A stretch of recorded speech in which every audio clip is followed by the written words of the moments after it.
Imagine waking up in a bush, not once, but again and again. For Rebecca, that became her reality. A talented, vibrant soul, reduced to living on the streets, eating from dumpsters, and numbing the pain with substances. But then, something shifted. A moment of raw honesty, a plea for help, and a chance encounter with people who refused to give up on her sparked the beginning of something she once thought impossible: a second chance at life. This isn't just the story of addiction. It's about identity, survival, fashion, fame, and the human need to be seen, not as a statistic, but as someone worth saving. It's about a woman who once called herself the dumpster, now daring to believe she could become someone entirely new. Rebecca's story isn't tidy. It's messy, chaotic, heartbreaking, and strangely beautiful. But most of all, it's real. And what comes next will make you question how many Rebeccas walk past us every single day. Before we dive in, if you believe stories like Rebecca's deserve to be heard, take a second to hit that like button, subscribe, and share this video with someone who needs to see it. It's free, it helps us keep telling these powerful stories, and it makes a bigger difference than you realize. Now, let's begin Rebecca's journey. For Rebecca, mornings didn't start with an alarm clock or the smell of coffee. They started with the sharp sting of sunlight breaking through leaves, the damp chill of earth pressing against her skin, and the disorienting realization that once again, she'd passed out in a bush. Not the same bush as yesterday. No, this was a new one. Each patch of foliage across Los Angeles becoming a strange kind of bed in her ever-changing map of survival. Some bushes offered only dirt and branches. Others, oddly enough, came with forgotten relics of another life: a torn couch cushion, a crumpled blanket, or even once, the outline of an abandoned sofa half swallowed by greenery. Waking up like that was surreal, as if life itself had decided to blur the line between absurd comedy and brutal tragedy. Rebecca would laugh at the strangeness, but deep down, the laughter was a fragile shield against the truth that this was not living, this was surviving one day at a time, with nothing but instinct and desperation to guide her. Survival on the streets meant mastering a rhythm that most people could never imagine. Rebecca knew which dumpsters might hold half-decent food, which shop owners were sympathetic, and which blocks were too dangerous to linger on after dark. She had become fluent in the unspoken rules of Skid Row and the surrounding streets, the way you had to keep moving, never appearing too weak, and never letting on just how badly you wanted to belong somewhere else. And yet, amid the chaos, she developed a kind of style. While others might see discarded clothes as rags, Rebecca pieced them together into makeshift outfits that carried personality, even flair. She joked that she wore the t-shirt, made the t-shirt, sold the t-shirt, and sorted the t-shirt, an almost poetic way of saying she had lived through every stage of dispossession and reinvention. In her own words, she was the dumpster. And in a strange twist of irony, she sometimes managed to turn trash into something resembling art. But beneath the bravado was exhaustion. Nights blurred into mornings, and mornings into an endless cycle of wandering, scavenging, and numbing the pain however she could. Drugs weren't just an escape for Rebecca. They were a way to silence the gnawing voice inside her that whispered, "You failed. You'll never get out." Each hit or drink became a temporary reprieve from the shame and the memories of where she came from, the family ties she had fractured, and the identity she no longer knew how to claim. She learned to wear confidence like a mask, greeting strangers with sharp wit or dazzling fashion talk. But once the conversations ended and the streets grew quiet, the mask would slip. That's when the loneliness pressed in hardest. That's when she realized that no matter how many people passed her by, she was invisible to most of them. Just another body on the street. Just another story no one wanted to hear. And yet somehow, even in the darkest of those days, Rebecca carried an ember of hope she didn't fully recognize. She had fans. Yes, fans. People who admired her eccentric style, her boldness, her ability to survive with flair where others might crumble. Store owners like Cosmo saw her heart beneath the struggle. They offered small kindnesses, some food, a safe place to sit for a while, a little money for essentials. It wasn't much, but it was enough to remind her that she wasn't entirely forgotten. That ember flickered in her, quietly resisting the storm of addiction and despair. Still, every time she woke up in another bush, tangled in leaves and the shame of her circumstances, she felt the weight of a question pressing down on her. Is this all I'll ever be? The question didn't have an answer yet, but soon a decision was coming that would change everything. It's strange how change can creep up quietly, even in a life that feels endlessly chaotic. For Rebecca, the breaking point didn't arrive with some dramatic thunderclap or flashing neon sign. It came in the form of a conversation, simple, almost understated, with Cosmo, the store owner who had been watching her drift in and out of his shop for months. He saw through the chaos, through the sharp edges of sarcasm and survival, and what he recognized was a woman tired of fighting herself. He noticed her arriving sober, truly sober, more than once, and it gave him a glimpse of who she really was beneath the haze. When she finally said the words, "I'm ready. I can't do this anymore," it wasn't shouted from a rooftop. It was whispered, vulnerable, as though even admitting it might cause it to disappear. But for Cosmo, that whisper was louder than any scream. It was the beginning of something he had been waiting to hear. Still, the decision wasn't neat or easy. For someone who had been defining her existence around unpredictability, chaos, and numbing out pain, the thought of rehab was terrifying. Rehab meant structure. Rehab meant facing the things she had been running from. And most of all, rehab meant committing to the idea that she deserved better, something she wasn't entirely convinced of. Rebecca wrestled with that paradox. She hated the streets, hated the routine of waking up in bushes and piecing together meals, but she also feared stepping away from it. In some ways, the misery was familiar, and familiarity, however ugly, can feel safer than the unknown.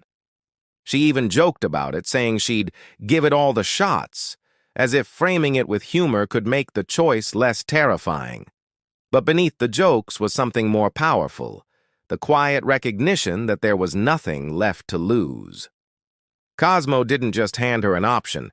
He gave her accountability. He made it clear. If she was serious, she needed to meet him on Monday at noon. No excuses. Even if she had changed her mind, he expected her to show up and tell him face to face. That simple condition planted a seed of responsibility, one that Rebecca hadn't felt in a long time. Suddenly, this wasn't just about her anymore. It was about the people who had started to care, the people who believed she still had a chance. That belief, fragile as it was, began to sink in. For once, she wasn't walking into rehab alone. She had people willing to hold her hand, to guide her, to remind her that she was still worth saving. And that made the impossible feel just slightly possible. The moment she decided to step toward rehab was not a grand finale.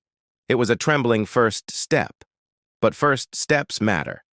They're the cracks in the walls we build around ourselves, the light that seeps through when we finally stop fighting to keep it out.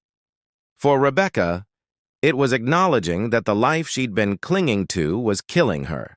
It was looking Cosmo in the eye and agreeing against every instinct to run that she would try. The streets had taken enough.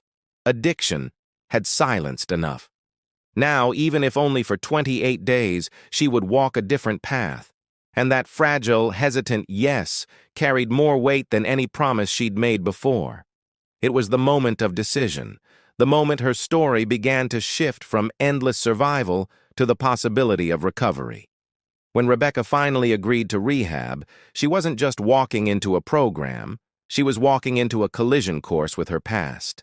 Because sobriety, at its core, isn't only about putting down the bottle or the pipe. It's about pulling back the curtain on every wound, every memory, every shadow you've been running from. For Rebecca, that meant staring straight at the complicated, almost unbearable truth of her family life. The most delicate thread in all of this was her father. She admitted, almost in a whisper, that she loved him deeply. But love, in her case, was tangled with rejection, cultural distance, and a silence that left her feeling both abandoned and condemned. In conversations, she confessed she was still afraid of what her father might think, or worse, what he might want for her. At one point, she even wondered aloud if he wanted her dead, or at least gone, as though her existence was a stain he'd rather wash away. This wasn't easy to unpack. To most people on the outside, addiction looks like a problem of willpower or bad decisions. But for Rebecca, the seeds were planted in places she couldn't control. Growing up in an environment that didn't nurture who she was, that judged before it embraced, that left her questioning her own worth long before drugs ever entered the picture. Rehab meant confronting that. It meant saying, I was hurt, I was unseen, and I tried to fill the void in ways that only deepened it. Facing those truths is painful because there's no quick fix, no way to rewrite the past. The trauma doesn't disappear when you name it, but naming it strips it of some of its power. For Rebecca, even admitting that she carried trauma without knowing exactly where it began was a kind of breakthrough. It was no longer a silent weight. It was something she could point to and say, this is part of me. But it doesn't have to be all of me. Still, the ghosts of her past had a way of sneaking into her present. On the streets, she'd grown used to people locking doors when she walked by, treating her as if she were less than human. Those little moments piled onto the old scars, reinforcing the belief that she didn't deserve more. But there was another side to her, too, a defiant, almost rebellious part that clung to beauty, to style, to creativity. She spoke of fashion, not just as clothing, but as survival, as if assembling an outfit from scraps was her way of saying, I still exist, I still matter. That resilience was her rebellion against a world that tried to erase her. And in a strange way, it was also a connection to her past, to the little girl who once dreamed of being seen, admired, maybe even loved for who she truly was. Rehab would test whether she could balance those two sides, the girl who carried wounds too deep to ignore, and the woman who refused to let those wounds define her entirely. Facing the past was never about erasing it. It was about learning to carry it differently. For Rebecca, that meant acknowledging the pain tied to her father, her upbringing, and the choices that spiraled from it. But it also meant refusing to let that pain dictate her future. In rehab, she would be asked to write it down, talk it out, cry through it, and sometimes sit in silence with it. That's the work. And while she didn't know if she was strong enough yet, for the first time in years, she was willing to try.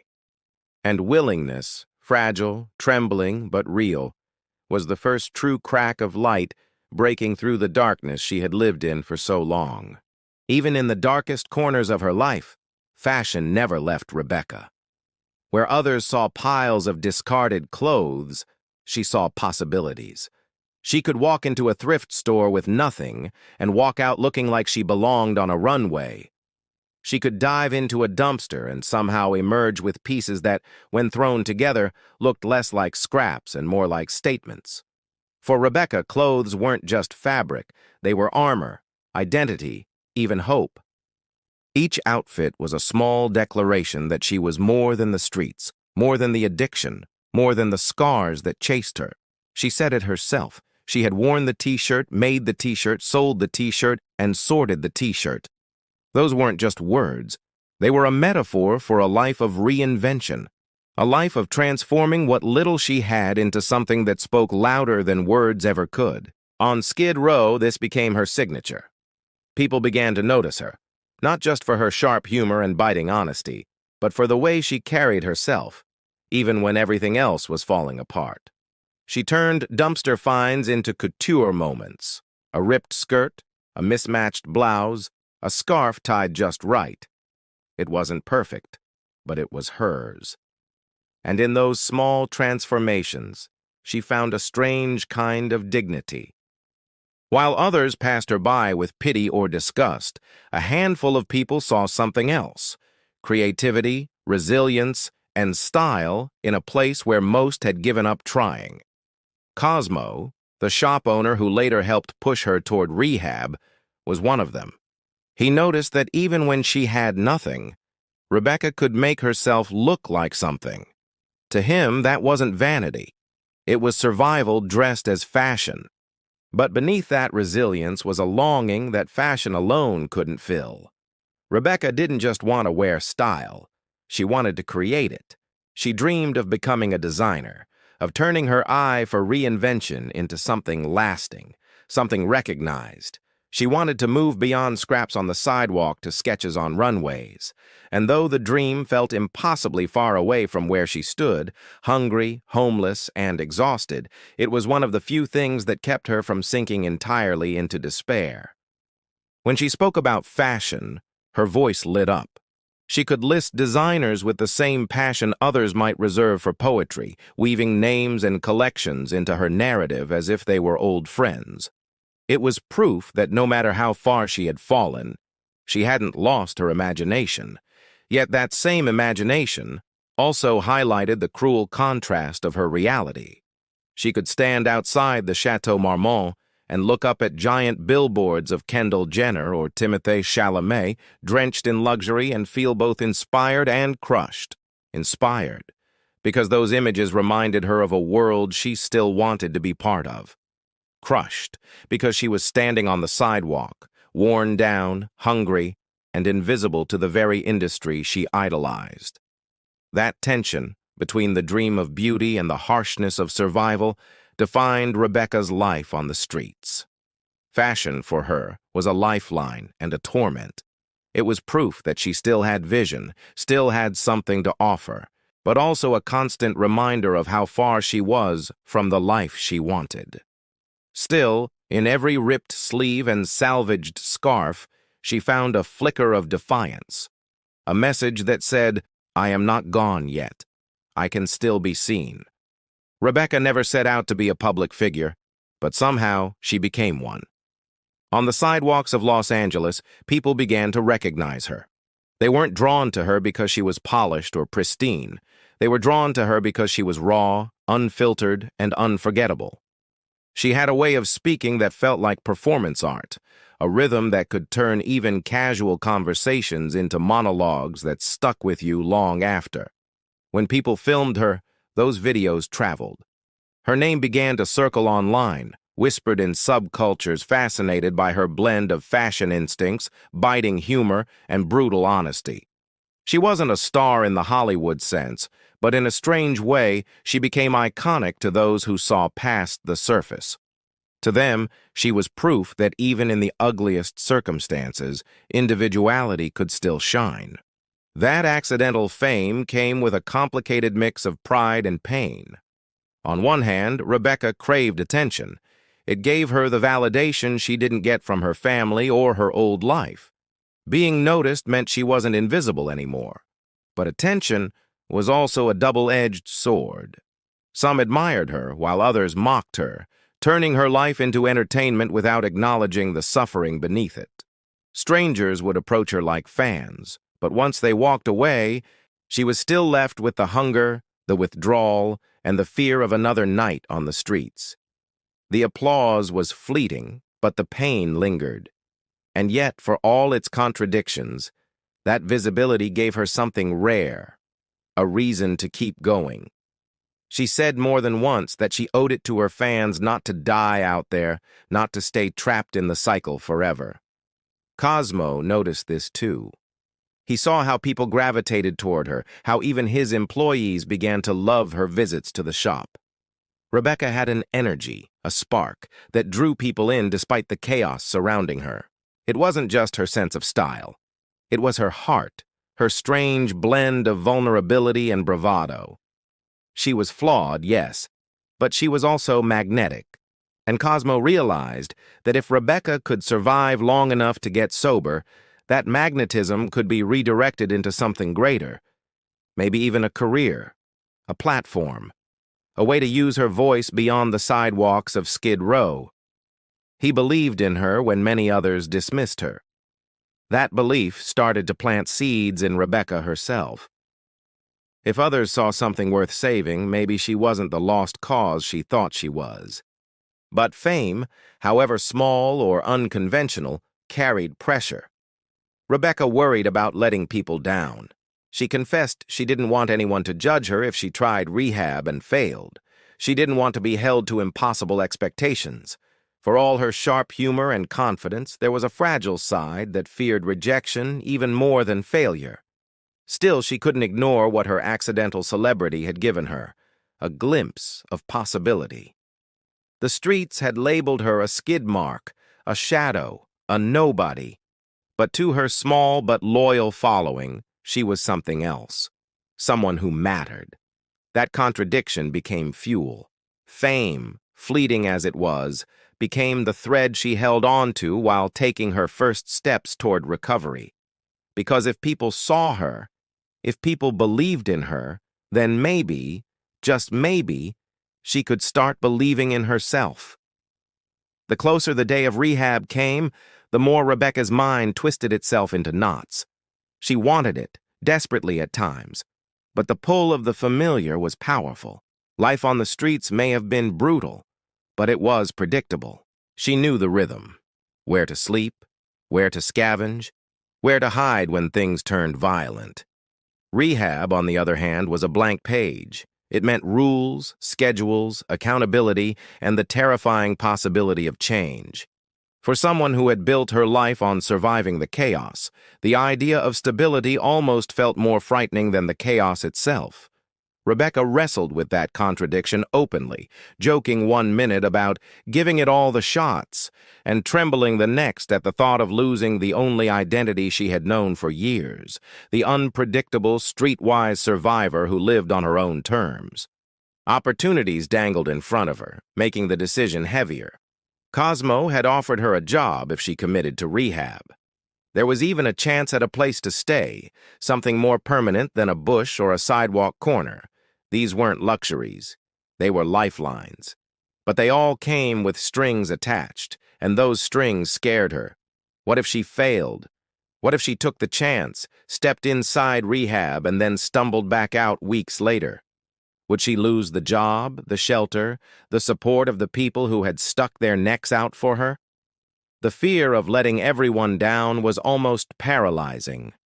At the same time, she knew that rejecting those opportunities outright meant staying stuck exactly where she was.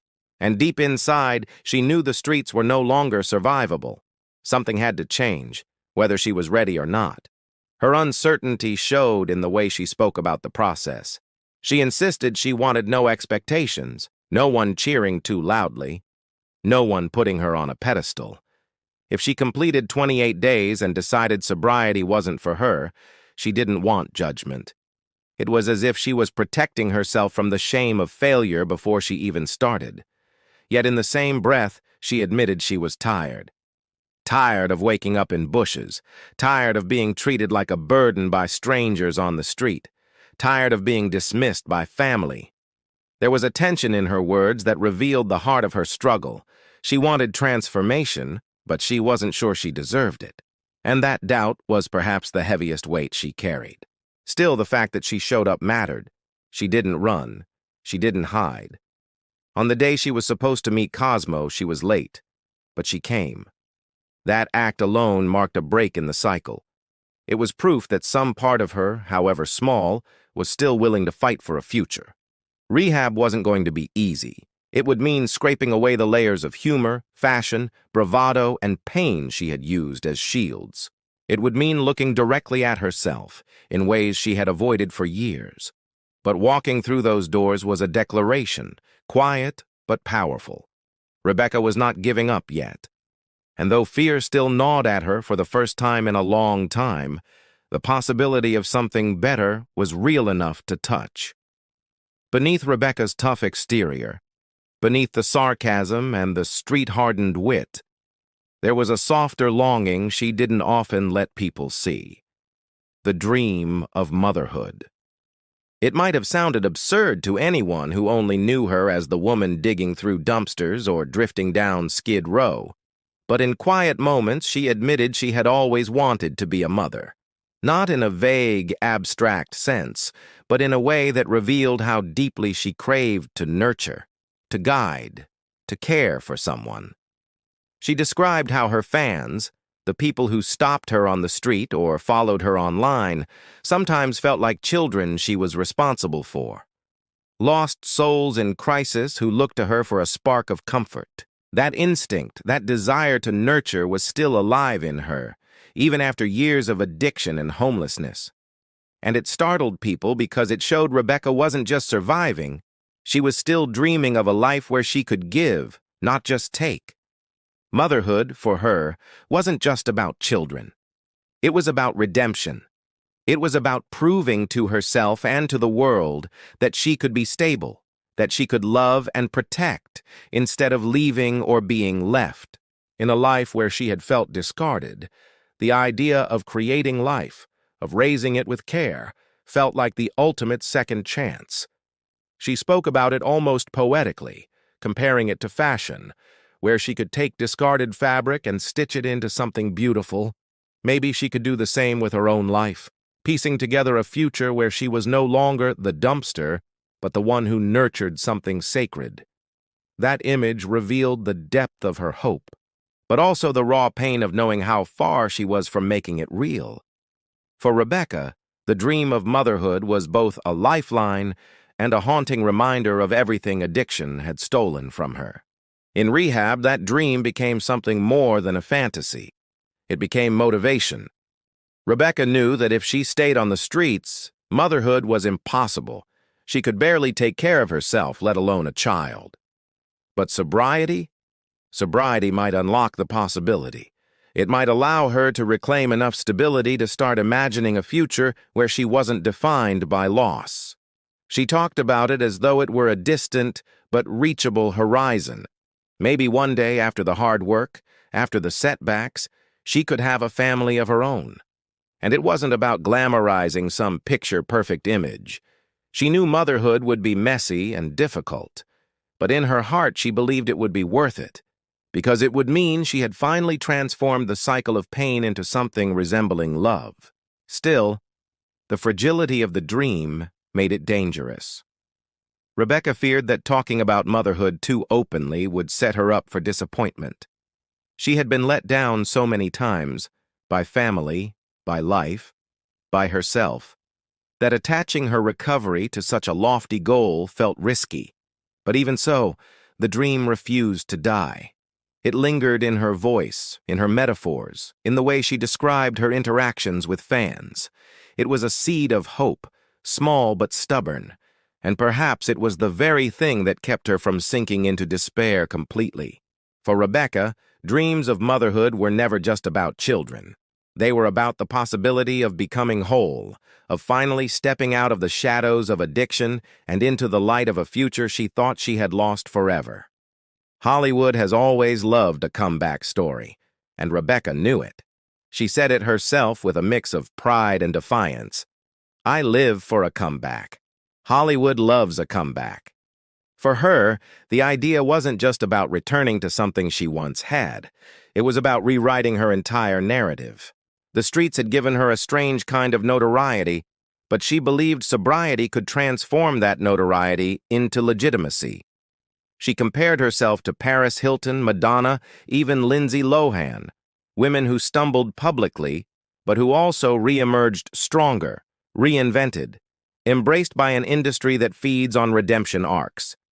Rebecca wanted to be part of that cycle, not as a cautionary tale, but as proof that survival could turn into success. It wasn't about erasing her past. It was about turning her scars into a script Hollywood would pay attention to. But unlike celebrities who fell from the top, Rebecca was starting at rock bottom. That gave her dream a sharper edge. The world might laugh at the idea of a homeless addict picturing herself alongside fashion icons and movie stars, but for Rebecca, it was a form of survival. If she could believe in a future glamorous enough to rival the pain of her present, then maybe she could keep moving forward. She described seeing billboards of Kendall Jenner and Timothée Chalamet not as reminders of what she lacked, but as signs of what was possible. To most, it was delusion. To her, it was vision. And in the twisted logic of survival, vision is often the only thing that keeps you alive long enough to change. Her sense of fashion fed into this dream. Rebecca could turn a dumpster find into something that looked couture. So imagine what she might do with real resources, real backing. Cosmo even recognized it. He told her he would help her design once she came out of rehab, that her eye for style was real, not just street theater. That encouragement gave Rebecca fuel. She began to imagine herself walking into the fashion world not as an outsider, but as someone with a story that set her apart. In Hollywood, uniqueness sells, and Rebecca had uniqueness in spades. She wasn't Kendall Jenner, and she never wanted to be. She wanted to be Rebecca, the girl who clawed her way back from bushes and dumpsters and dared to call herself a designer. In her mind, that was a story Hollywood couldn't resist. Of course, the danger of the Hollywood comeback dream was its fragility. If sobriety became nothing more than a stepping stone to fame, the pressure might crush her. The industry is fickle, and Rebecca knew that as well as anyone. But her belief in the comeback wasn't just about fame, it was about dignity. Hollywood symbolized recognition, a world where the ignored could suddenly be seen, where the dismissed could become desired. For Rebecca, the idea of a comeback wasn't about red carpets or flashing cameras. It was about proving to herself that she could rise from the ashes and be taken seriously. Whether Hollywood would ever truly open its doors didn't matter in that moment. What mattered was that the dream gave her something to fight toward. And sometimes, in the fragile early days of recovery, a dream, no matter how far-fetched, is enough to keep you alive. No matter how much hope Rebecca carried, doubt was always there, lurking in the corners of her mind like a shadow that refused to leave. Recovery demanded faith. Faith in herself, faith in the process, faith that life could be more than pain. But doubt was louder, more familiar, and far easier to believe. She had failed before. She had promised before. She had dreamed before. And each time the streets had pulled her back, whispering that she didn't deserve better. Even as she packed her bag for rehab, part of her wondered if she was setting herself up to disappoint everyone. Cosmo, her fans, the few people who still believed in her. That fear of failure wasn't just a nagging thought, it was a constant battle.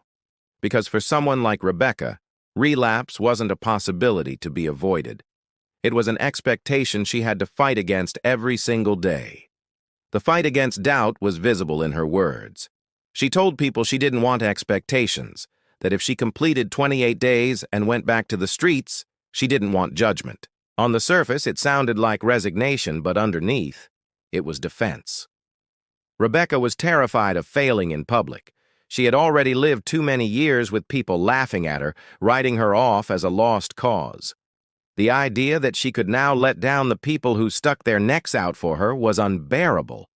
So, she tried to soften the blow before it even happened, shielding herself from shame by pretending not to care. But the very fact that she voiced it so often revealed the truth. She did care. She cared deeply. And that caring, however fragile, was a sign that she was inching closer to real change. In rehab, doubt would manifest in subtler ways. It wasn't just the urge to use or the temptation to leave. It was the gnawing voice that told her she wasn't capable of handling life sober. Could she sit through meetings? Could she follow rules after so many years of living without them? Could she look at her reflection without the crutch of intoxication to dull the edges? Those questions weren't easy to face. Sometimes she hid behind humor, slipping into fashion talk or quick-witted jokes to deflect the seriousness of the work. But her supporters, like Cosmo and his sponsor Ansley, knew this was part of the process. They reminded her gently but firmly. Willingness mattered more than perfection. As long as she showed up, as long as she stayed, she was already fighting the doubt that wanted her gone. What made Rebecca's fight against doubt so compelling was that it mirrored a universal struggle. Everyone has moments where they wonder if they're enough, if they're capable of more than what their past suggests. For Rebecca, that struggle was just magnified by addiction, by homelessness, by the weight of years lost to survival instead of living. And yet, even with the odds stacked against her, she continued to fight. Each day she resisted running back to the comfort of chaos. She proved doubt wrong. Each day she chose to stay present instead of disappearing into substances. She built a tiny foundation for something new. It wasn't dramatic. It wasn't glamorous. But it was real. And in the fight against doubt, real was more powerful than any illusion. The idea of a new Rebecca was never about creating a perfect version of herself. It wasn't about becoming unrecognizable, polished, or flawless. The new Rebecca was simply someone who refused to live in bushes, who no longer defined herself as the dumpster, who chose to wake up each day with dignity instead of despair. It was less about erasing her past and more about carrying it differently, transforming her pain into purpose. She spoke often about wanting a new era, a chance to rise as an elevated Rebecca. It wasn't just a clever phrase. It was a vow, whispered through fear, but rooted in courage that she could become someone who mattered not only to others, but to herself. The new Rebecca was also about relationships. For so long, she had been seen through the narrow lens of addiction, written off as unreliable, unstable, and unworthy. But with sobriety came the possibility of new connections, ones not based on pity or handouts, but on mutual respect. Cosmo promised to walk with her through the journey, to give her the chance to design, to channel her unique eye for fashion into something tangible. Her fans, who had once watched from the sidelines, now had a chance to cheer not for her chaos, but for her growth. And even her complicated feelings about her father held the possibility of healing, if not reconciliation. The new Rebecca wasn't just about personal change. It was about stepping back into a world that might finally see her as more than a broken soul. What made her transformation so powerful wasn't just the external changes, sobriety, stability, opportunities, but the internal shift. For the first time in years, Rebecca dared to believe that she could be more than her worst moments. That belief was fragile, but it was there. And as anyone in recovery knows, the first step toward lasting change isn't confidence, it's willingness. Rebecca's willingness to try, even without guarantees, even without promises of perfection, was the heartbeat of the new Rebecca. Every day she chose not to run, not to give up. She was proving to herself that survival didn't have to be her only story. She could build, she could create, she could love, and she could be loved in return. In the end, Rebecca's story was never just hers. It was a mirror held up to all of us, a reminder of how easy it is to dismiss people we don't understand, to reduce them to their mistakes, to look away instead of seeing the human being beneath the struggle. The new Rebecca challenges us to look closer, to listen longer, and to believe that transformation is possible even when the odds seem impossible. Hollywood may or may not ever tell her story, but that doesn't matter. What matters is that she's writing it herself, one choice at a time. And if there's one thing Rebecca's journey makes clear, it's this: every person, no matter how far they've fallen, deserves the chance to rise again.